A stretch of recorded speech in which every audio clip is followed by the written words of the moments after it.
So we are six of Dr. Aynul Hassan, he is the Chief of Development Policy Section in the Macroeconomic Policy and Development Division with the UNSCAP based in Thailand. And as the organizers have suggested, I'm going to restrict myself in introducing only the names and the designations along with the organization. I also have Dr. Mohammad Razzaque. He is the advisor and head of International Trade and Regional Cooperation Section at the Commonwealth Secretariat based in London. Interestingly, I don't know if you noticed, but in the speakers list that have been provided by IPS, alongside London is written India. And I kept wondering, what could be the significance behind this? I had a naughty thought, but I refrained from talking about it. We also have the privilege of listening to Dr. Rafiullah Niazai. I hope you are pronouncing your surname correctly. Yes, Rafiullah Niazai. Wonderful. I'm afraid I don't know your... From the National Studies Center of the Census Secretary of Afghanistan. Okay, wonderful. Thank you very much. It's wonderful to have you here.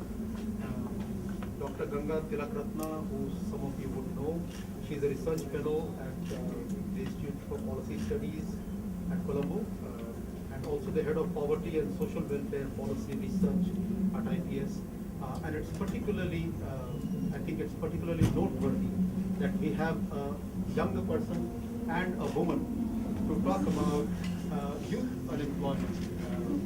I know that this is the topic that she is chosen, so I think it's very noteworthy that we have her in the panel.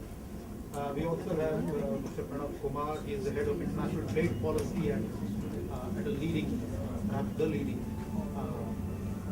Confederation of Indian Industries, CII, based in Delhi. And not in the least, Dr. Mustafizur, who is the executive director of Center for Policy Dialogue based in Dhaka. So now that the room seems to be fuller than the time that we began, I think I'm going to invite in the same order as I introduced the panelists. And I will start with Dr. Hassan to make his opening remarks. Okay, let's see. Okay, thank you, Chair, and I think I'm loud enough for you. What I will do is, since it's a very limited time, I will focus on what are the challenges, especially with the working for growth, creating productive employment. Now, first I will start with this demographic dividend, but someone said that it is demographic, what was that? Nightmare, curse, challenge, whatever you wish to call it. As we know that the 1/5 of the population in South Asia is between the age of 15 to 24. And India alone, I am told, is over 200 million young people. So, in a way, this is the largest number of... Okay, so this is the largest number of young people ever to transition into adulthood in South Asia. In fact, youth, if we define it as 15 to 24 years, as a proportion of the total working population, which is 15 to 59, in Bangladesh, this amounts to 39%, Nepal 38%, Pakistan 37%, India 32%, and Sri Lanka is almost 29%. So there is a big bulge which the other session is dealing with, and it constitutes a considerable challenge.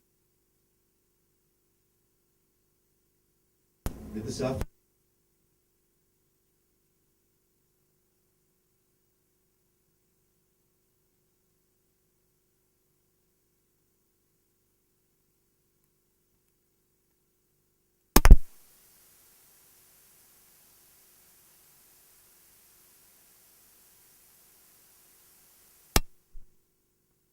and 9.3% in Pakistan, and likewise.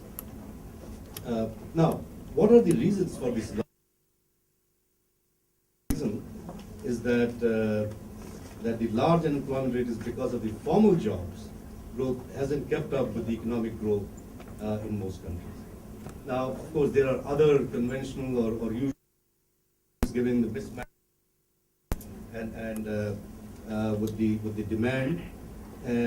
Now, And then, of course, the lack of opportunities are also being considered to be the constraint. Now, what is happening in South Asia is that the labor productivity, it has been increasing very slowly. I think someone in the morning or in the afternoon presented that.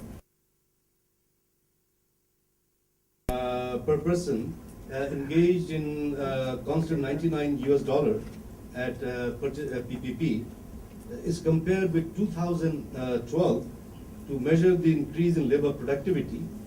In the past 30 years, the labor productivity of South Asia, it has gone up from 2.1% for Pakistan and to 3.5% for India.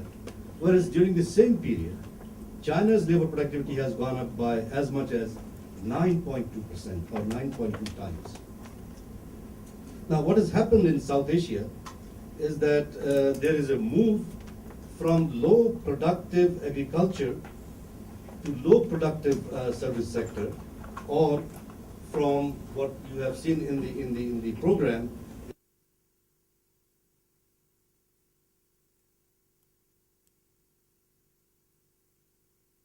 high productive industrial sector, or from low road to high road. To have this growth with productive employment. In other words, that how can one move from low to high? And of course, this will require the structural change, and especially with the reduction of share of employment in the less productive sector and increase the share of more productive ones. Now, ASCAP has done a lot of work in this area, and if we take an economy with stable number of industries and differential rate of productive growth, there is an expected shift in shares of employment, and that will be in the opposite direction. Now, there is a model that we have developed. I'm not going to go into that. Essentially, what we have done is that we have tried to see how as the economy will grow, and a very detailed study has been done on 4-digit industries and so on, and we have identified the various industries, especially for South Asian countries, where which industries that they can move. And I think there's a paper which is already available at UNESCAP's website. So now let me go towards the some policy agenda. Now, of course, to facilitate and to have this kind of high productivity, one needs, number one, is a stable, friendly macroeconomic policy, especially focusing on the creation of human capital. Now, what I would like to share here is that in South Asia, the basic education is not there, and when basic education is there, there is some sort of bias towards higher education, which is not, I mean, we need higher educated people. But then what happens is that these higher educated people are not focused towards the sector for which the jobs are there. So what happens? A, you increase the reservation wage rate of the labor force, and B, because there are no jobs, you create frustration among these students or those laborers who are prospective laborers, those who want to move in that area. Now, the suggestion is that, of course, government should spend heavily on the primary education, basic education, and then there should be technical schools, which is what, for instance, Singapore has done. In the 70s, Singapore had only one university, but they had hundreds of technical and vocational schools, vocational colleges, and then schools. So there will be a linkage between the private, from the basic education towards the technical education. And then those technical education should be linked with the industries, because then it will be demand driven. Now what happens is that if you start to produce something for which there is no demand, then obviously again there will be unemployed. So government policy, I think today Daniel Aziz mentioned, I don't know whether he's here or not, of course you need to increase the revenue, and there are policies, people know what to be done. It's a question of the political will. And so the focus should be towards the technical education, but what is happening now, this is particularly true in South Asia, is there is a bias towards higher education. There's nothing wrong with the higher education, but then that higher education at times is not creating an appropriate jobs for the for the educated unemployed workers. I will stop here and then I will take questions. Thank you. Thank you. Thank you very much, Dr. Hassan. I think you've identified some, you've stuck to the time, and I know it's not easy to stick to 6 minutes on a topic which is just beginning to generate a lot of discussions flowing from the previous session. And I think you very clearly highlighted the importance of both labor productivity and identified, a specific solution that could be taken forward. Now, I would next invite Dr. Mohammad Razzaque to talk about it. I know that he's done some work on labor productivity as well. So maybe perhaps maybe I could request you to touch upon the specific aspect of labor productivity in addition to everything that you have to say. 6 minutes is okay? Thank you. Thank you, Mr. Chair. You have made my life more difficult because I found out the questions that were put on the, the background note were extremely difficult to answer to. So I thought that Dr. Hassan, by the way, has done an excellent, his remarks were excellent. But what I'm going to do, rather than answering to perhaps that's going to be kind of not doing justice to the questions, but I would like to touch upon two, I think, critical macro issues, which for some reason my understanding is that are not being discussed here as rigorously as one would like to say.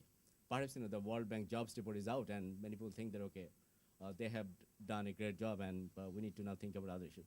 Now, the first issue is I would like to flag this question up here. What is meant by productive employment? What do you mean about it? There can be many definitions. There are many way of doing. But in the background note, actually it has been mentioned that one could think of two roads, the low road approach, like low wage employment, and there could be this high road of better jobs, highly productive jobs, and improved labor condition. For the policymakers in South Asia, I don't think this is an either or kind of solution. It has to, both the approaches will have to go, I think, parallelly or side by side for quite some time. Now, even under their circumstances, when you talk about, say, if I can be more specific example, jobs in the garment sector for women, can we call them productive employment? We know that they have been described as sweatshop kind of labor arrangements with the little facilities or other kind of labor laws applying in their favor. No, but issue is here, this is a sector where if we consider the labor productivity, then this sector has, the labor productivity is much higher compared to many other sectors. But even then, that is not being reflected in the wages that they receive. So here the issue is, the old school of thought saying that no, there is a strong relationship between your labor productivity and wages, that is not taking place. And the reason being is this, that as long as there is no equilibrium in the labor market, we cannot have that relationship being reflected that with the higher productivity, labor productivity, you will get higher wages. And that is why that is happening in the garment industry. The women, their supply to the industry is much higher than the demand, and we don't see reflection. And here I think, so the role of state, comes into the picture if we have to improve that scenario. So, and I think, we all need to, keep that thing into account. The other thing is, sometimes the way the whole issue of labor productivity is portrayed, it is portrayed as a matter of being fact that it is entirely the fault of the laborers because, there is something wrong. Maybe they are not skilled enough, and that is why the labor productivity is low, and it's quite natural to consider them, provide, lower wages. That's not the case. Dr. Hassan has given the example of China, saying that, okay, their productivity is great, and perhaps that is why in China, the wages have gone up. But if you consider one principal ingredient of improved labor productivity is basically also the capital intensity and how efficiently that capital is being utilized.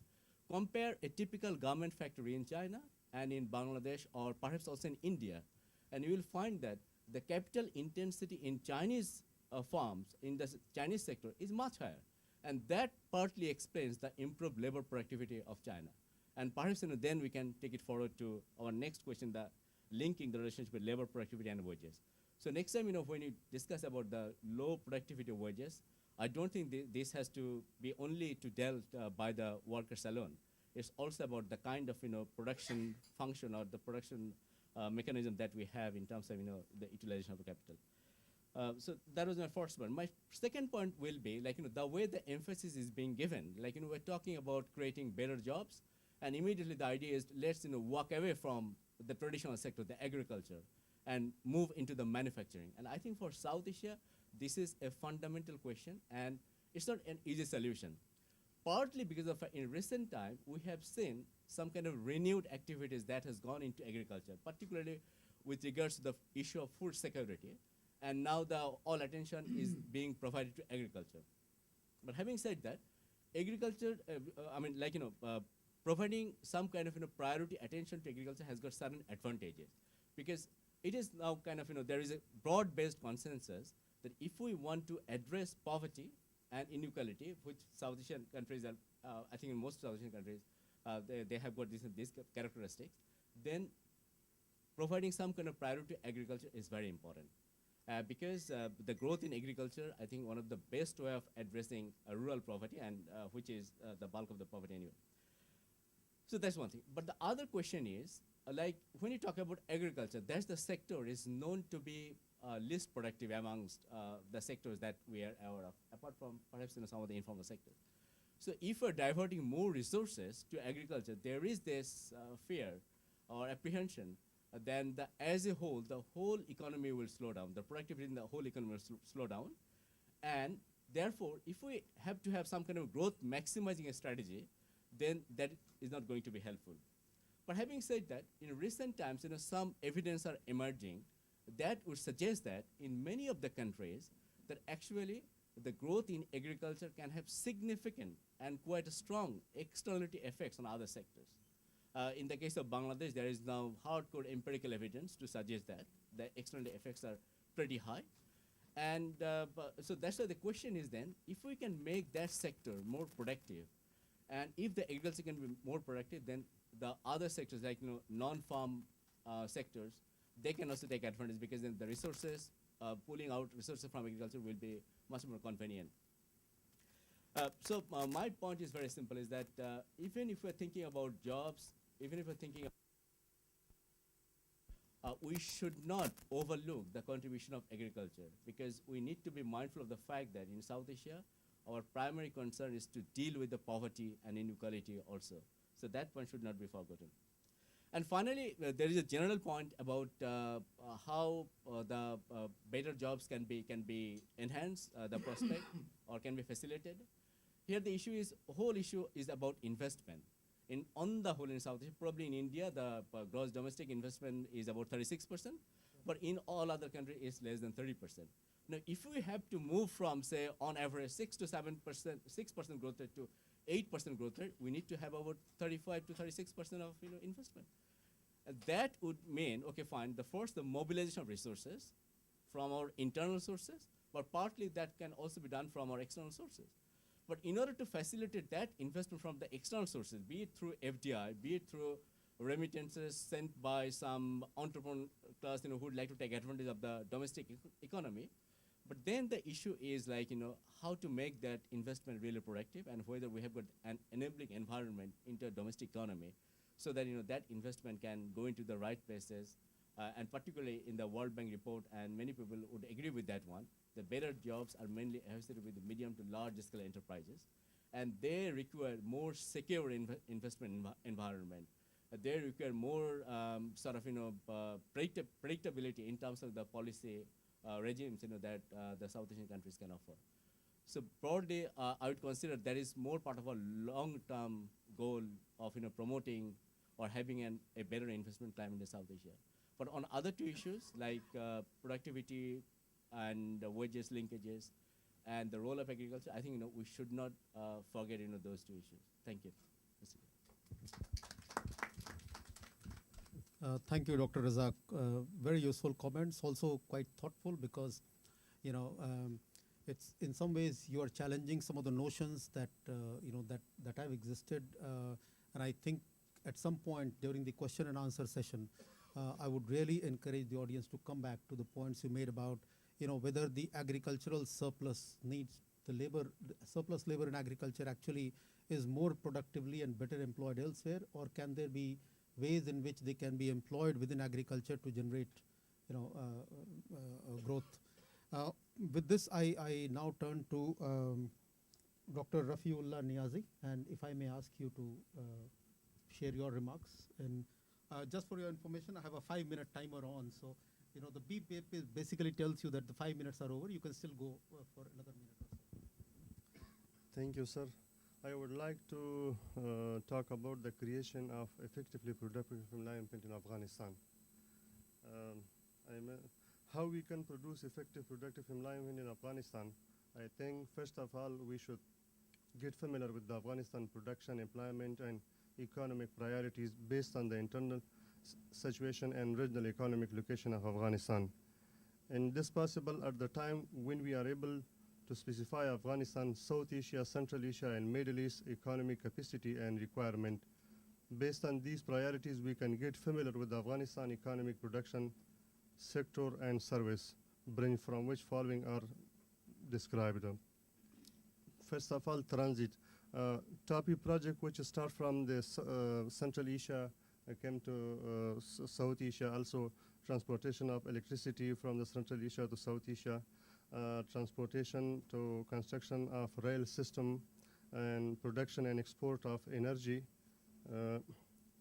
Also mine and its processing, and service investment in Afghanistan based on hoteling system, municipal service and post, telephone, custom service, port and several others. Also small vocational programs, farming and agricultural production processes, establishment of combined markets with the neighbor countries. Here is what mentioning that the above mentioned area through one or the way of Afghanistan not only needs professional, vocational and expert human source which could assist with Afghanistan in the mentioned area. According to our point of view, compared to to any other part of the world, the Southern Asian countries, experts, professional people can help with Afghanistan in an easy and expensive way. So we can say that with the establishment of job opportunities for Afghanistan, it will be having spillover effect on regional countries as well, which could be very fruitful for the South Asian countries. In other words, Afghanistan progress and prosperity will prove beneficial for the South Asian progress and prosperity. So the regional countries must help Afghanistan in the mentioned area. The mentioned section implement could be realized when lot of professional institute and scholars are built in Afghanistan, so that in the mentioned area professional technicians are trained. Establishment and creation of a strong labor administration which could bring a better coordination between the job sector and labor could bring in place easy way for job finding. Afghanistan possesses very similar characteristics, problem and opportunities together with the South Asian countries. That is why South Asian countries experience and particular practical section experts or professional people could help a lot. In addition to that, Afghanistan being a post-conflict country has a lot of youth dynamic human resource. Afghanistan is an exception in this case. This population need employment, experience, education and vocational support, and in regional development this youth energy is needed very much, which definitely require a better management. Afghanistan till now possesses proper vocation, working professional expert and class union. For better division of labor, these kinds of union are much needed. Afghanistan through its economic neighbor could achieve such kind of industrial mode, cooperative labor market, retirement system, management of economic resource, and new economic resource establishment could help in this regard. Also, the International Labour Organization and Convention could bring Afghanistan under its industrial support. Between the government and private sector, salary, working hours, insurance right, and protection system should be approved and implemented to job cooperation. these are the sectors through which in Afghanistan effective productive employment could be bring. Thank you for your attention.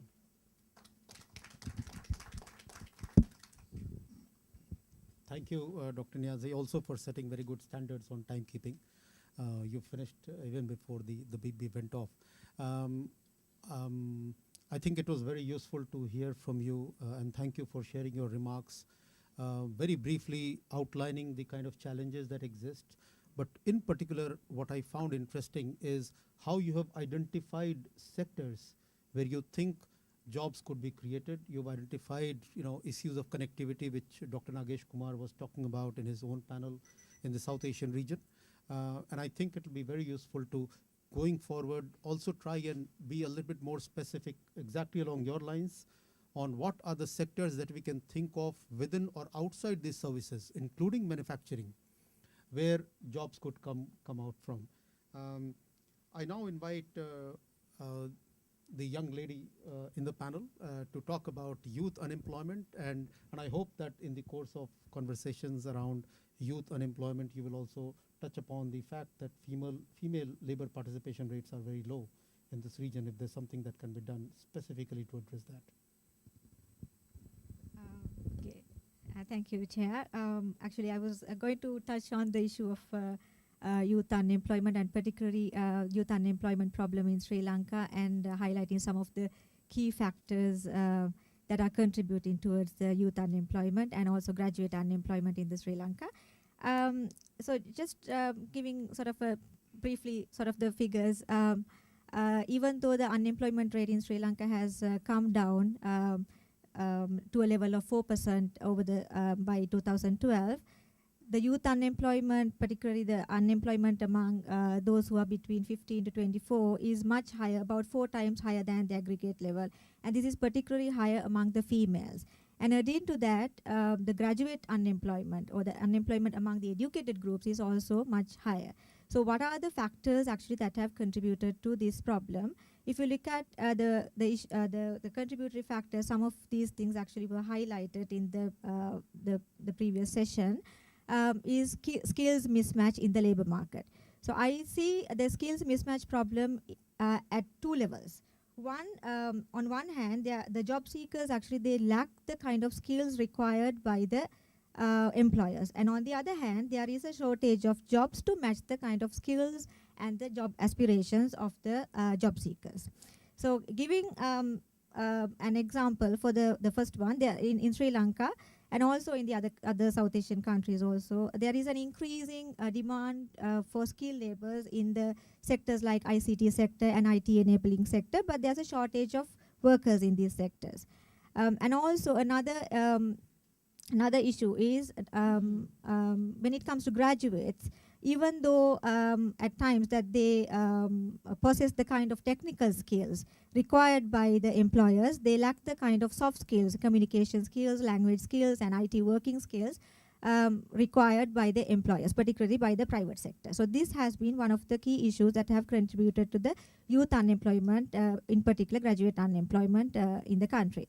One other factor that has contributed to the youth unemployment is queuing for public sector jobs.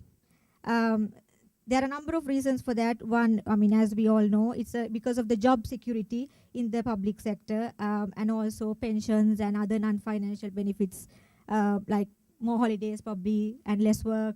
And also partly because the reluctance to work in the private sector, because private sector jobs are often by many considered as a risky job, more work, and probably less holidays, etc. And also many private sector, I mean a larger share of private sector jobs are also of informal nature. So in a way, the government also has, this is my view, has contributed to this problem by absorbing large numbers of graduates time to time into the public sector. This also has created another problem. The public, on one hand, when it comes to graduates, they have some reluctance to join the public sector, private sector, because they consider it as risky. But on the other hand, the private sector is also reluctant to recruit some graduates because they think if they get a chance to join the public sector, when the government comes up with a graduate employment scheme, they leave the private sector job and join the government sector. So rather, they sometimes prefer to take people who are with O-level or A-level qualifications, who have the soft skills, and train them. So another factor that I want to highlight is actually the attitudes of the youth. So this also has contributed in a way for the unemployment. Mainly sort of, looking for the service sector jobs and reluctance to kind of work in the industries, factories, and sort of stigma attached to some of the jobs. Say, for example, working in a restaurant in an urban setting is considered sort of, it's looked down upon. But if they get a job in outside the country, they are willing to go for any kind of job. So there's some kind of stigma attached to certain jobs. And also, particularly for the high unemployment, youth unemployment or graduate unemployment among females, there are some other factors that have contributed. One is there's a gender sort of wage gap in the private sector, the high level of gender wage gap, and also gender segregation of occupations, female jobs, male jobs kind of thing, and certain discriminatory, gender discriminatory practices. So solving this problem requires efforts by the government, private sector, as well as youth themselves. There have been a number of policies recently under the National Employment and Human Resource Policy. I mean, many of these things are actually previously also discussed by other speakers and also by in the previous panel as well, related to the reforms in the education sector and linking the vocational training to the school level and also to the industries. And also the career guidance, strengthening the career guidance at the school level, and sort of creating career guidance centers, etc. So I'll just stop my remarks. Thank you. Could I ask you, Yeah. Since you mentioned about the stigma attached to certain jobs and the attitudes, and you alone brought it out quite explicitly in this panel, in terms of a policy response or a response, how do you see this getting addressed? Okay. Well, stigma or attitude problem is not, I believe it's not something which can be solved overnight, but I think that has to come from the school level itself. Kind of through career guidance, that kind of things, sort of to make them aware what kind of jobs are available and sort of try to change the attitude kind of. And also I think it's sort of beyond that as well. It's not just the school probably, but also through the society, through the family kind of level. Okay, great. No, thank you. Thank you very much, Ganga. I really appreciate it. Very useful to hear.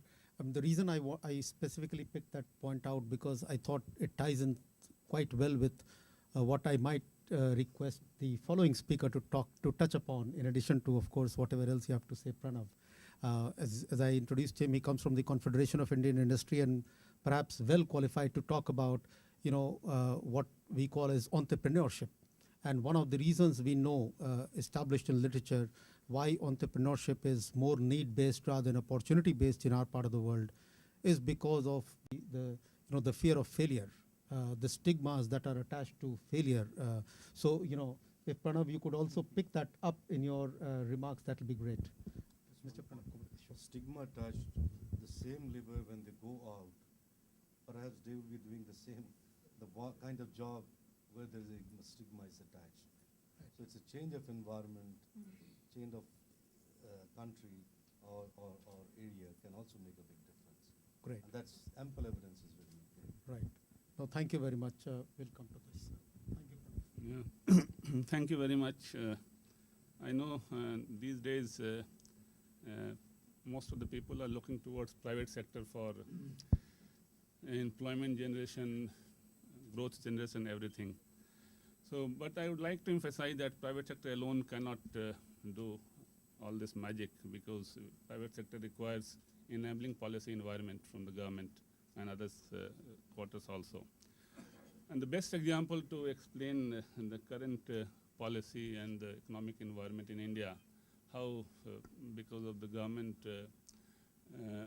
policy indecisiveness has resulted not only resulted in bad fiscal management, lot of pressure on the government expenditure, but at the same time it has also crippled the private sector growth. So it is very important to have a right balance between government policy and how government policy can facilitate the private investment and private sector growth. Now, coming briefly to what Ganga has said, I would not like to engage in debate, but I would categorize the jobs in terms of different skill category.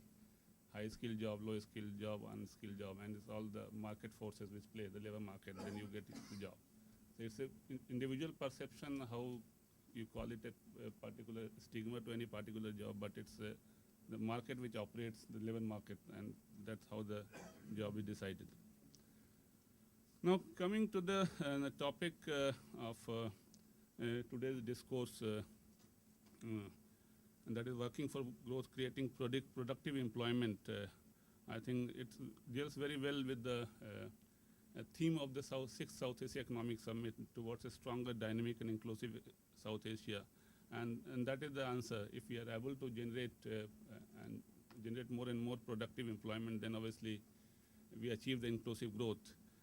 I briefly go back to the inaugural session when the Honorable Minister from Pakistan, he very aptly mentioned about the South Asian growth phenomenon, though we have got the numbers right in terms of growth, but that growth number has not translated into overall very holistic development of the society.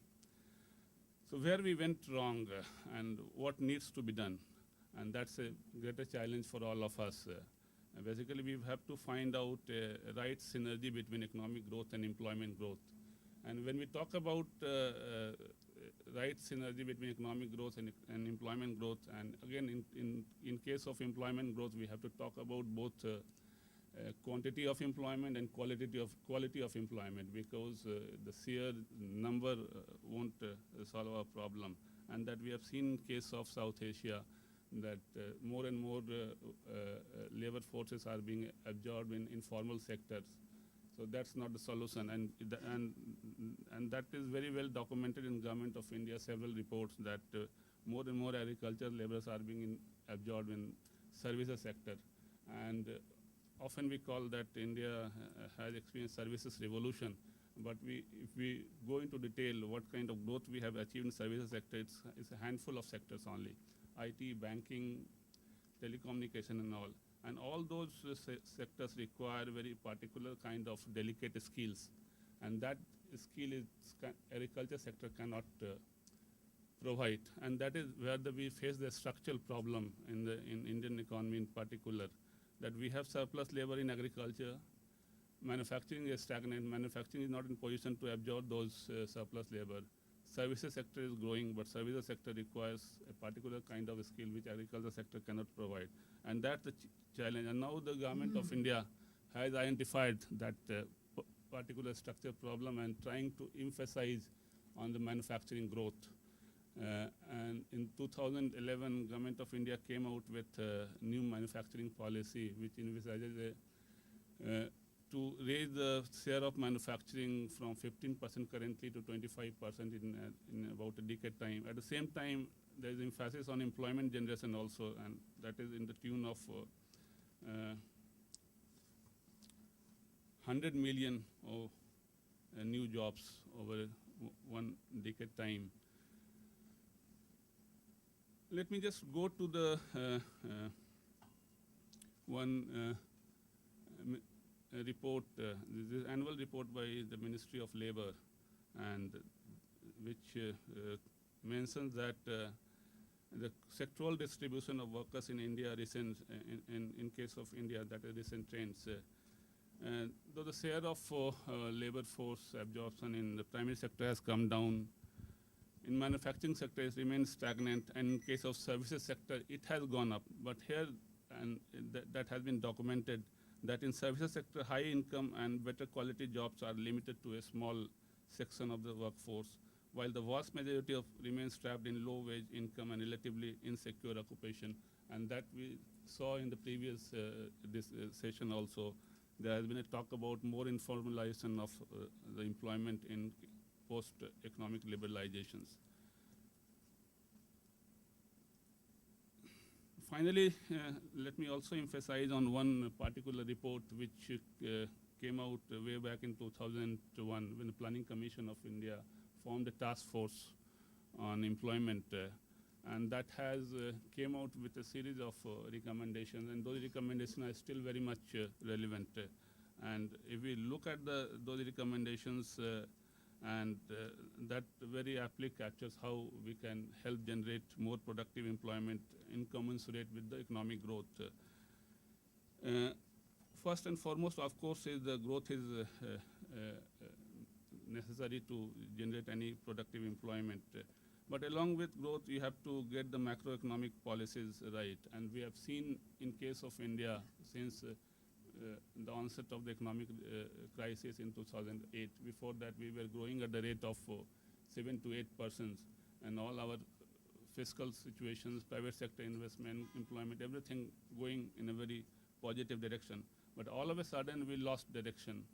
First, because of external factors, and secondly, because of our own economic mismanagement. And now we are facing the problem because of the growth has also dipped below 5%.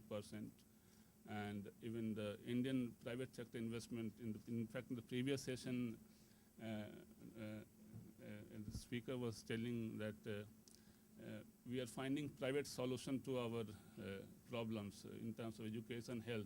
Similarly, in case of investment also, our private sector is looking outwards for investment, because it's not like that in Indian market is saturated, but they are not getting the adequate enabling environment to invest in India. So they are looking outside to invest their money. Thank you.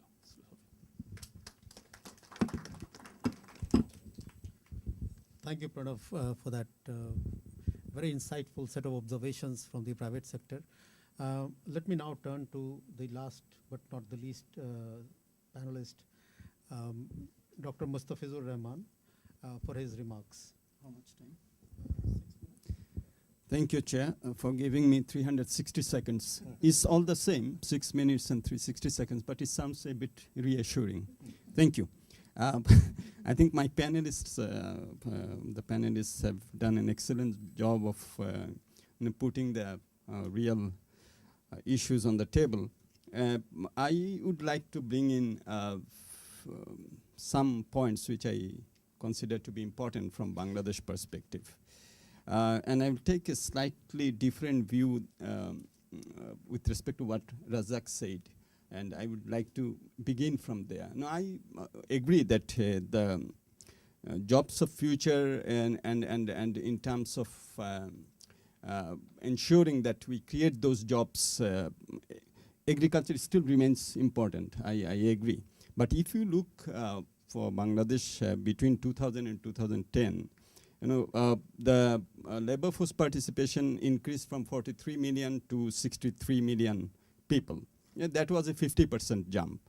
And if we decompose that, the rural labor force increased by 15%, the urban labor force increased by 49%. So one can see a Lewisian turning point, I think, in many of our countries, whereby you have really the need for jobs has shifted from rural to urban areas. And if you look at the poverty figures also, the poverty also is shifting to peri-urban and urban areas, because we are not being able to create those jobs. So I think whilst the multiplier impact of rural job creation is important, but I think if we have to give priority, and if you look at also the real wages in agriculture is increasing, at least in Bangladesh. So that is one point that I wanted to mention. The urbanization of the new demands. The second is the feminization. You see, if you look at the labor force participation rate, over the last decade in Bangladesh, the male labor force participation rate was 83%. The female labor force participation increased from 24% to 36%. So that is a specific characteristic of the new demands that is coming up.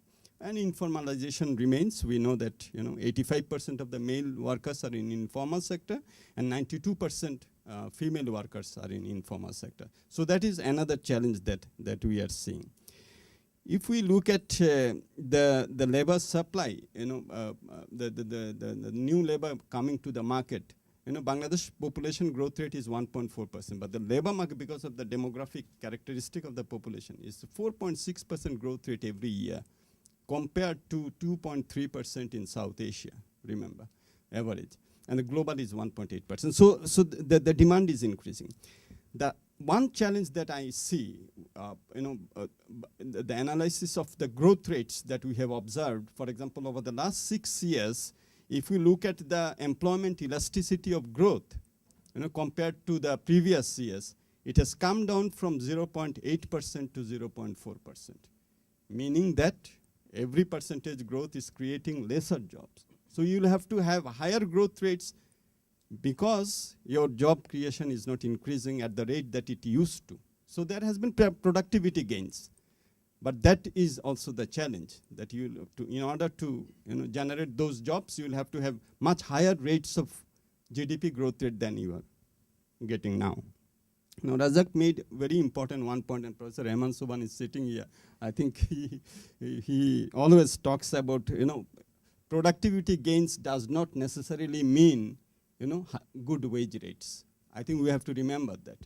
So we live in a political economy where it doesn't happen. And in one of his recent talks, Professor Rahaman showed how the distribution along the value chain takes place.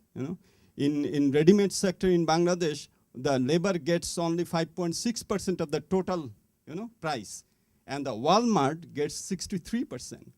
So even if you have the productivity gains, it will not translate automatically into the distribution along the value chains. So you have a problem over there. Government policies, yes, but also the global system that it works. So I think we should also keep that in mind. Of course, government policies is important.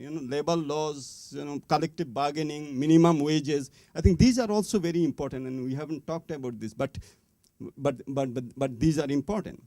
Now, the role of the government, of course, is very critical, because although 90% of the jobs are being created in the private sector, the public investment remains a critical point.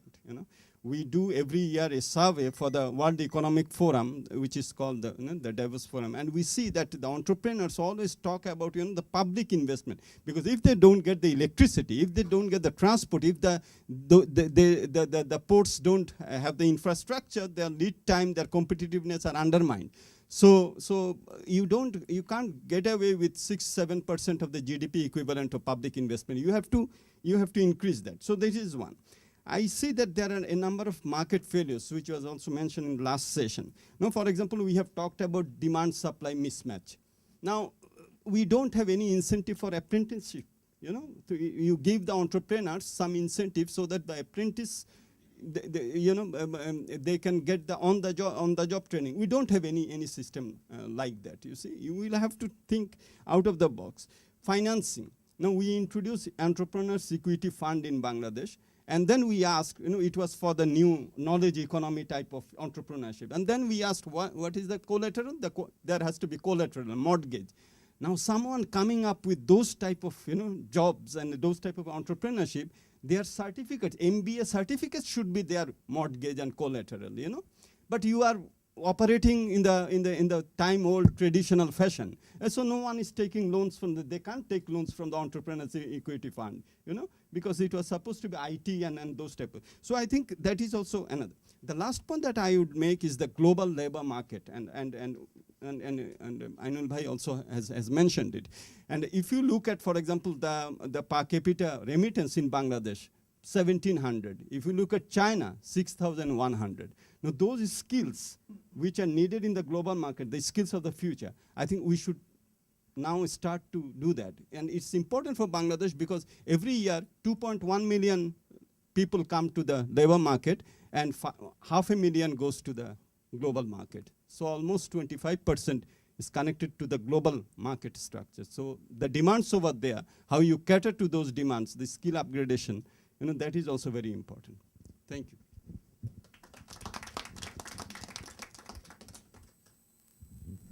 Thank you, Mustafiz. I think I must commend all my panelists for really keeping to the time despite huge pressure.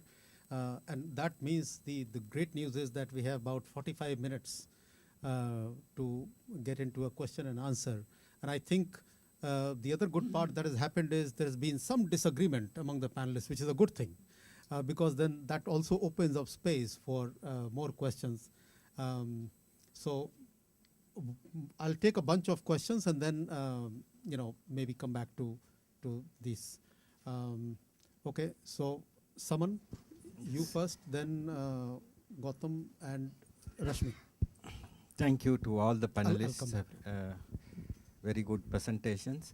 I have a very simple question.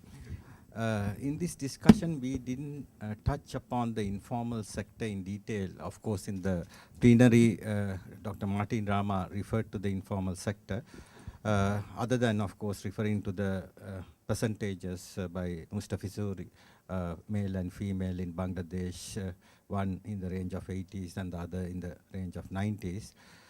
Is there evidence in South Asia that the productivity in the informal sector is low compared to the formal sector? I just need a answer for that.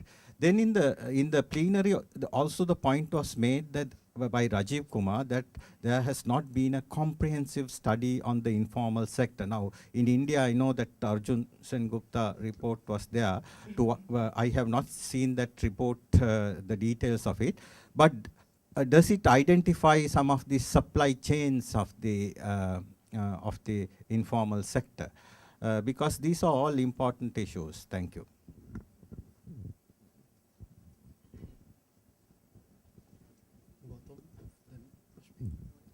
Gautam, the gentleman behind you.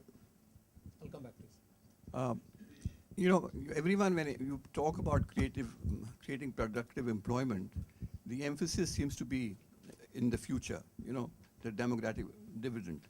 But I would like to stress that the problem is here and now. Our NGO runs a school for vocational training and also a women's skill development center. We train these people, they go out, they get no jobs, and they get increasingly disheartened and dispirited. This is creating a certain sense of anger, especially in India, where there's been jobless growth, and in the urban areas, you see the middle class doing very well. 3 cars, 4 cars, and even private swimming pools. So in this context, this anger is very dangerous. And this is where I feel our energy should be directed, because if you don't get employment, these people are taking to crime. And very often they're joining political parties and becoming part of a nexus where crime pays. In India, almost a fifth of our MPs have a criminal background. This is also true of the MLAs. So do you want that kind of society? Do you want that kind of South Asia? Thank you, Gautam. A very important point raised there. I'll just take Rashmi, and then I would invite Professor Subhan to share his remarks as well.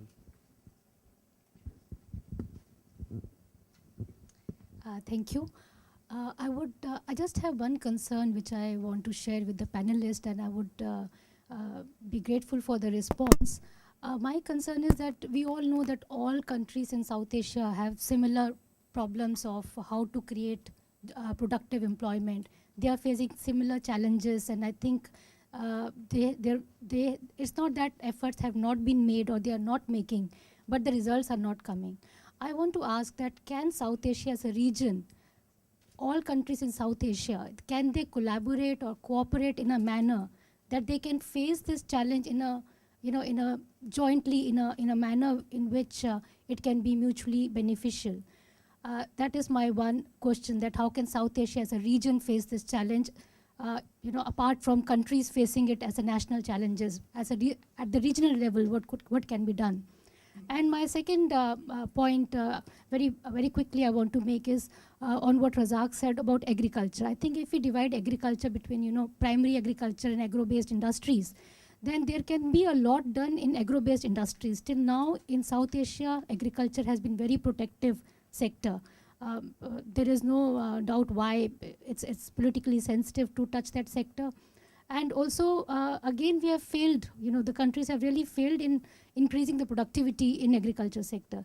So can we think of, jointly raising the productivity of agro-based industries in the region by collaborating and cooperating and opening up this sector, trying to get some regional value chains developed, or having intra-regional investment agreements so that we can, really solve this problem, try to solve this problem jointly. Thank you. Thank you, Rafi. Professor Samar.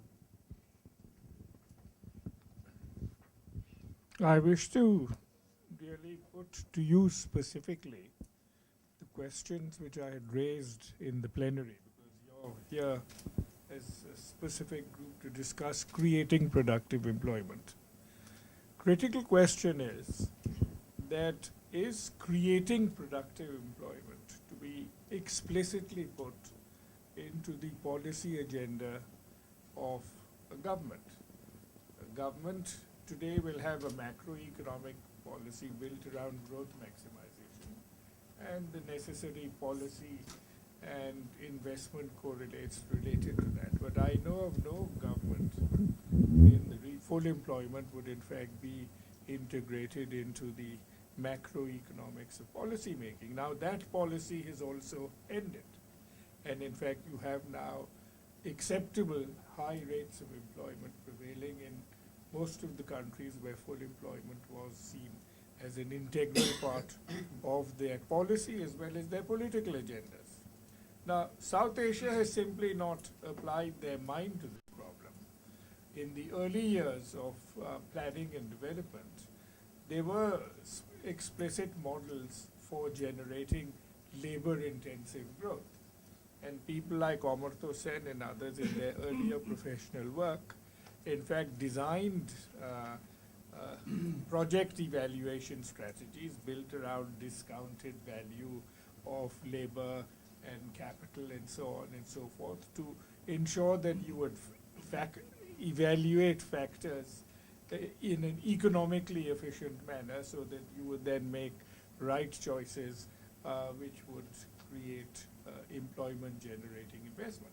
All that is also now completely disappeared from policy agenda. So nowhere is it explicit that you will have a strategy which will in fact ensure that investment choices built around preference for labor-intensive activity would be part of the policy regime. So that employment generation is then an autonomous decision taken by individual entrepreneurs and of course as a byproduct of various government policies. And if you have a macroeconomic model to address this, you will see it as a derivative of growth, and you will then work out employment elasticity figures, and that will then indicate the different levels of types of growth generate different elasticities, and you will then incidentally get a certain level of employment. Now what you as a group need to specifically apply your mind is that do we go on talking about decent jobs if you're an ILO, or jobs in the World Bank, or employment generation and bulge, demographic dividend and youth bulge and so on and so forth, without actually having an explicit agenda of what you want to do about it. Now, if you want to actually take this seriously and not make this into a sort of academic debating point, then obviously the macroeconomists will have to go back to the drawing board, and they will have to then incorporate employment growth into an explicit variable which will emerge out of the policy agendas. And you will have to put on the table, at least I would certainly see 3 to 4 elements of a macroeconomic estimation process: growth rates, poverty reduction rates, employment generation rates. And this would then become explicit yardsticks for evaluating governmental performance. And if in fact they are not generating employment, then they will be politically taken to task, and any government contesting elections would then not only have to go and say that India or Bangladesh is shining because it has got 6% GDP growth rate, but it will have to say that I have been generating this amount of jobs, and this is the rate of reduction of unemployment and also underemployment in the economy. So there is a macroeconomics involved here. Secondly, there is also a microeconomics. Now here again, I see that a lot of the discourse on this is what you may call sort of supply side responses. We've got a bulge, or we've got a demographic dividend, so you will set up training schools. And the Singapore model, I thought that was a perfectly good idea, that you will graduate people from primary school into technical education. But again, the approach is supply side response. Now here again the question is, how do you calibrate supply and demand? Who creates demand? Whose responsibility is it? Now in India, for example, they have responded to this through the NRGA, that they have made it into now a legally enforceable measure.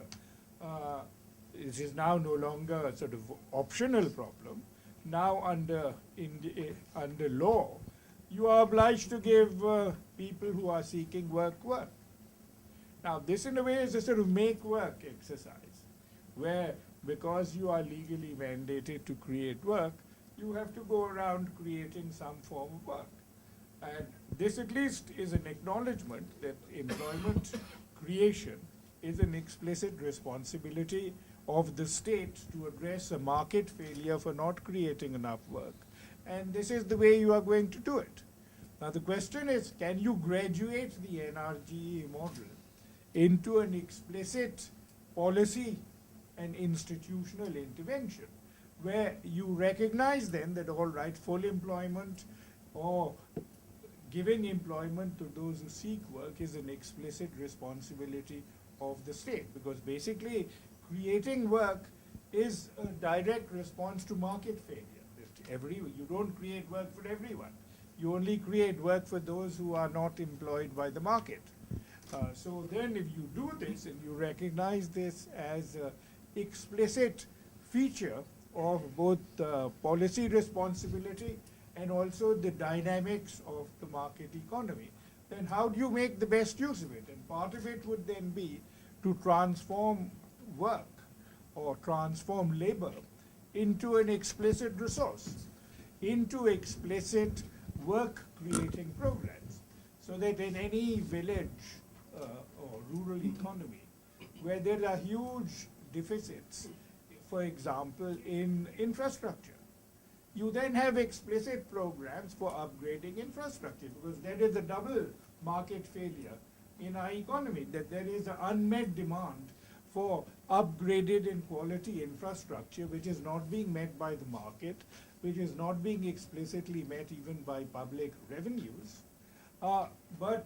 And you also have an unmet demand for work from people seeking work. So common sense would tell you, if markets are not reconciling supply and demand in this area, it should become an explicit policy responsibility for both the institutional and policy interventions to make this into part of the developmental process. Now somehow this sort of creative thinking doesn't come out of it. So there is one set of discrete discussions going on about supply side capabilities, you will improve the quality of education, and you will have technical thing, and then there is a sort of optimistic hope that if I raise growth from 6 to 7%, then demand from the market will respond to supply created by the state. Now, this strikes me as being a sort of damn fool of way to in fact address what are recognized deficiencies in the functioning of your economy. And if you want to be creative and constructive and talk about inclusive development, then this is a problem you have to address, and you have to make this a mandatory element in the policy designs that you have. Thank you, Professor Subban. I think that was a very good challenge, as well as a lot of suggestions built into it. But before I go to next set of questions, can I first ask Dr. Hassan to quickly respond to that, and then I'll ask other panelists to come back to two questions which were raised. Mr. Chair, the quick answer for a long question will not do justice, but I will not be that long. Professor Rahaman Subban, I agree with you, but when I read the unemployment figure, which I managed to have for a few countries, and just tell me, in India it's 2%, Bangladesh is 2.8%, Pakistan is 3.8%. Obviously, we don't trust these numbers because, as graduate school, we read natural rate of unemployment, which is somewhere in the order of 4 to 5%. But leaving that thing aside, obviously, these are not the. I think these employment figures are unemployment. Graduate school days would have also told you about something known as Natural rate. underemployment. Underemployment, yes. So I'm not. Yeah, I'm just. That's. I mean, joke aside, I haven't seen any model where there's a joint optimization of growth and employment. You're absolutely right, because if there's a growth and if it's a jobless growth, it is not sustainable in the long run. That's for sure. But then that also raises the question that if we have the growth, and it'll also, and then the demography will create these labor force, and if they're not suitable for the kind of growth that we are having, how you're going to fit them into that process? Now, I'm not saying that they should not be employed. I know that during the Asian financial crisis, when the East Asian countries faced severe challenges, South Korea, what they did, obviously there were no jobs, but they had this government expenditure. They involved these people in cleaning the roads and many other activities to keep them engaged. And so they should not feel that they are not employed. So there are many other challenges, areas in which they could be employed. But the question, I'm not denying your point. Of course, if you look at the Charter of the United Nations and also ILO, it talks about full employment. Because if there is no full employment, how can you talk about human rights and all those issues? I think it should be both. Growth should be optimized, because if the pie is not increasing, you cannot use the surplus labor force or the labor force which is employed, you cannot employ them. But at the same time, because this has to be done in a sequential way, you have to educate, you have to make the labor force capable enough because if you have a very high skill industry that you have created because of the growth, what is going to happen? This is going to create a distribution problem, because what is going to happen is that those who are educated, they will be absorbed first, and then the others will lag behind. So if the investment is not done in a sequential way, and if those labor forces are not trained, then, and if there's a growth in the economy, they will be pushed behind, and this is going to create more instability. So government policy should address these issues. The question is that can it be done in 1 year, 2 year, 3 year? The answer is not. This has to be a medium to long-term policy challenge. Many countries should have done earlier. They have not done it, but there should always be a start, and which is where, because most of the planning process, all they do is put an unemployment or employment figure in their plan not on the basis of any optimization, that if you have a 6% growth rate, how much employment should be there to be consistent with that kind of growth rate. So I don't know whether I've answered your question as much as I agree, but it has to be done in a planned way. Otherwise, that kind of growth will not be sustainable. And also, I don't know whether that could be inclusive or not. I'm not sure about that. You want to respond to the question on agriculture? I've got a couple of questions, if you don't mind. Thank you, Mr. Chair. First of all, apparently between Professor Rahaman and myself, because I think I owe a clarification. My point is very simple. The favorable impact that Professor Mustafizur talked about, I believe, and I think many people here, they would agree with me, was possible in Bangladesh and many other South Asian countries, because the agriculture sector performed really well despite many challenges. The point that I was trying to make was that despite the fact that we are emphasizing on better jobs, and in a sense many policymakers would find it quite natural to sort of demand credit out of prestige projects like building large scale manufacturing sector, sophisticated high-tech sectors. But the point was very simple for me, that there should not deviate us from understanding the priority that should be tagged to the rural sector, particularly agriculture. Because by making it more productive, that particular sector would be able to, for example, release resources in the context of many of the South Asian countries where land has now become scarce. For example, now increasingly more land is being diverted to a non-agricultural sector. How do we address this problem? To make agriculture more productive. And by making it more productive, that particular sector, that enormous segment of the population will be able to generate saving that can be invested elsewhere, maybe in the non-farm sector where they can access readily. That has got very strong linkages. So basically my point was that, if we can generate and sustain that productivity, in agriculture, that will have, many other externalities. So in that sense, I don't have any problem with what Professor Mustafizur was saying, was mentioning. Now, having said that, we all know the sort of the frontier of agricultural productivity. I mean, I'm sorry that I have to emphasize on this particular point, because otherwise, people will normally, misunderstand this particular issue.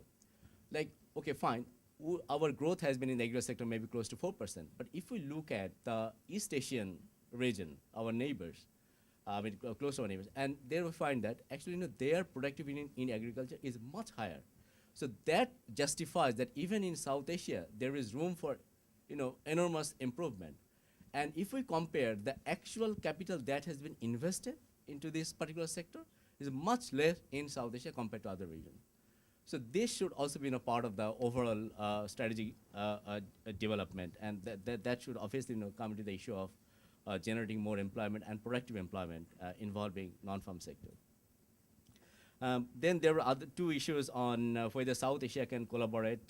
Certainly, we know from several UNCTAD studies and also from some of the things that went from the Commonwealth Secretariat. We found that there are tremendous potential, like, if the countries, they can understand their supply chains better, be it in textile and clothing sector, it is already taking place. Countries in the region are taking advantage of, what is available in the region and being more globally productive. So that has happened in textile and clothing. But we have studied and found that, especially in UNCTAD studies, they have shown that such opportunities also exist in the case of food processing and leather. So those two are potential sectors where the South Asian countries, can collaborate. And the thing is this: the South Asia is, say, on the trade side, most countries have been able to register a growth rate of 18 to 20% in the last 10 years.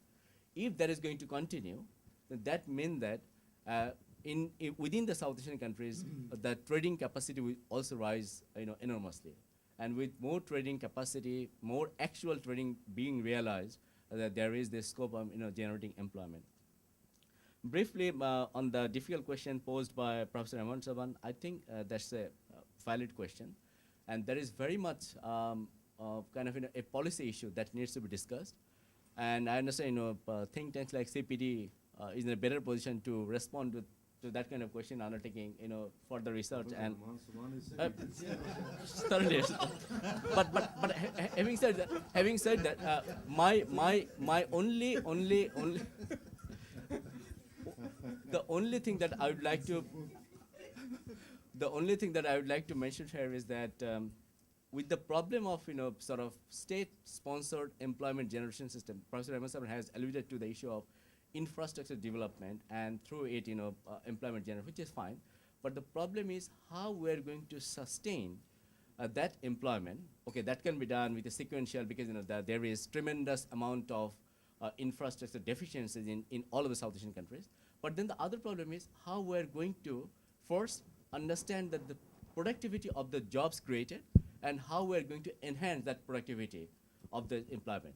Because in the end, if we can't ensure the productivity gains, then these employment generation schemes will not be sustainable in the medium to long term. Thank you. Thank you, Mr.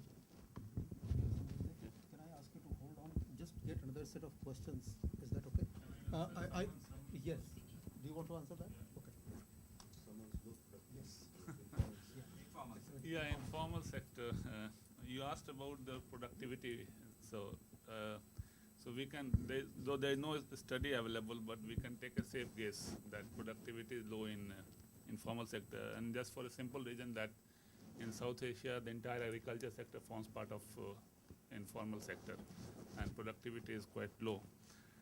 And you also asked about some of the policy measures and through the committee which was formed in India. I don't know exactly the recommendation of those policy, but some of the recent policy measures which government of India has taken, one may not agree with those policies, but for instance, the opening of the multi-brand retail, that whole effort which government claims that to formalize the employment in organized retail.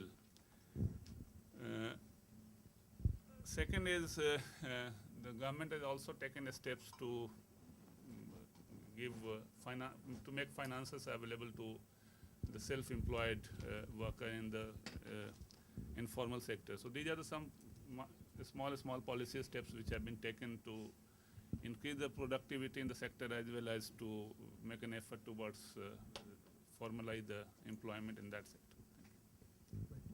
Thanks. I just want to open up for another round of questions. So 1, 2, and 3. I'll come back to you. So there's a third round. Can I, because there are more hands, I'm going to request you to please keep your questions to no more than 1 minute each, and then I'll see how do we direct it to panelists. So in that order, 1, 2, and there was Upali. Yes. This lady first. Yeah. Yes. I'm Shashi from the Colombo University. I'll just start from the rose among the thorns, Ganga. Just a small comment, Ganga. Now, as you said, the unemployment rate in Sri Lanka has come down to about 4%. And but we find a very significant feature in this. The youth unemployment or unemployment among educated, especially between 15 to 24, is about, as she said, four times, which is about 16%. And everyone, as everyone, you also said it's because of the skills mismatch in the labor market. I'm just wondering, is it purely because of the skills mismatch? Or maybe private sector is not generating enough employment opportunities? Now, again, you said these graduates are like waiting for jobs in the public sector because to get job security, pensions, and more holidays and things like that. Is it because of that? Now, we have to go back to our fundamentals. Now, as the chair said, the entrepreneurship is a major problem in this country as far as I see. Now, if you just ask from these young people, their entrepreneurial intentions are very, very less. They don't want to do something for themselves, but they want to work for someone else. It is because the subject of entrepreneurship is not incorporated in a curriculum. Even in the primary or higher education, it is not there. So the entrepreneurial characteristics, entrepreneurial intentions, these things are lacking. So you want to simply work for someone else. So in time to come, of course, government has no jobs. They have to offer these unemployment graduate schemes because private sector is not generating anything. Oh, basically, comparatively, they are not generating enough. So it is not necessarily because of the skills mismatch or the graduates want to work for the public sector. It is because entrepreneurship, as you said, the chair said, is need-based in Sri Lanka rather than opportunity-based. Thank you. Thank you very much. I have two sides of observation. Like our education system, like in Pakistan, I'm going to talk about the curriculum. The simple graduates is unable to handle the jobs in the private sector and the public sector as well, because they are not linked with the kind of skills that needed at the job. So do you think that we really need in the South Asian region a vast vocational training center, skill development center that can match with the growing demand of the labor market? Number one. Number two is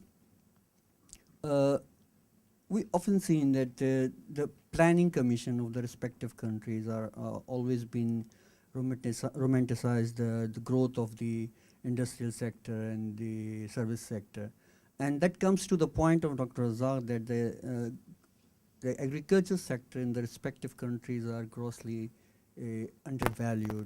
in terms of the development and the promotion of the employment. And that causes the huge rural-urban migration because the people are not getting job at their doorstep, so they migrated to the urban sectors, and that pushed the urban sectors, so social service delivery, under tremendous pressure.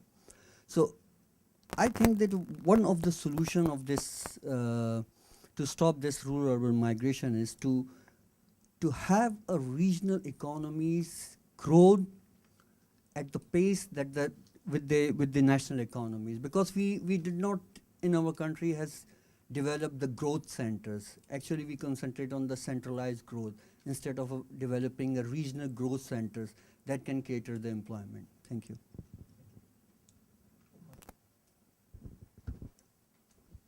Yeah, 2 points. Actually, I'm sort of a rejoinder to Mustafizur's comment on Razzaque point that agriculture is important, and then the way I understood, you seem to suggest that priority has to be shifted to the urban sector because of a large number of employment. But actually, I would like to point out this interesting paper put of Majumdar, who pointed out very clearly that actually there is out-migration from rural sector to urban sector precisely because of lack of productivity. I think that has to be brought into the picture in order to discuss and all about investment. I think that is one. And then I was quite intrigued by the kind of discussion took place because of the intervention of Professor Rahaman Soban. I think sort of when I think back of almost like 60 years of history, the discussions have not gone too far from what has happened in the 1950s to now. I can simply share a very small joke that during Milton Friedman visited India at the invitation of the Indian government in 1950-51, and then he has gone to see a dam being built, and then he has asked, oh, why there are so many people using manatees to dig this whole area, and then the answer was that, oh, we want to create as many employment as possible. Then Milton Friedman has responded saying that, oh, why don't you give them spoons? Okay, thank you.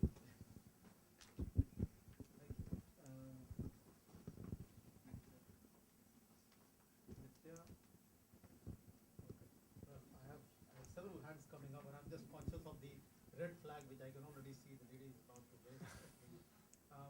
So why don't we, if you agree to discipline yourself, no more than maybe 40 seconds each, we can have at most 4 questions. Otherwise, I'm afraid the last person will have to drop from this. So in this order, Nitya, this person behind. Yeah, my question is to my friend Pranav. I'm glad that you raised macroeconomic issues in this context, not just about scale. But you said we lost direction in India over the last 2 years. I did not really find much of evidence in that, because we might have lost direction long time ago. It's like you are rushing towards a cliff. The fall would be sudden, of course, but you have been rushing towards wrong direction all time. And secondly, we're talking about creating productive employment. Is it also not important to talk about destruction of employment that might have happened over the last few years? Because if I go to a shopping mall in Delhi, I find it very, very hard to find a good which is not imported. So if that is the situation, how you promote create productive employment? Thanks. Thank you. There was somebody behind? No, very good. Here, the gentleman behind. No, I'll come to Priya.